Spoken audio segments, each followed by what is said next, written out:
देखिए पहुँचते हुए देखिए इधर पवन भैया हैं जो कि एक्चुअली भट नहीं के खुल हमारा दम करिए खराब ना चलाइए। और देखिए ये इस तरह से भैया अपने एकमा आ गए अपने घर। देख रहे हैं चेक पोस्ट लिखा हुआ है, हम लोग एकमा पहुंच गए हैं और इधर भैया गाड़ी चला रहे हैं, एकदम ध्यान केंद्रित किए हैं हुए हैं। तो अभी नया चल रहा है ना देंगे आदमी बना देंगे सबको इसीलिए आप लोग थोड़ा सा साइलेंट रहे, गाना वाना बजाइए थोड़ा।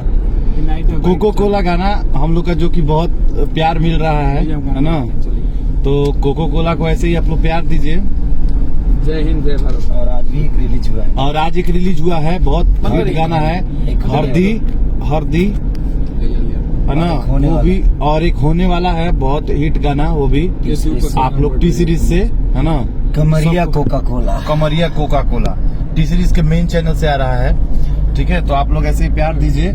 और अभी भैया कंटिन्यू गाड़ी चला ही रहे हैं, आज इनको मेहनत ज्यादा ही करना पड़ा, शो के बाद गाड़ी चला रहे हैं भैया।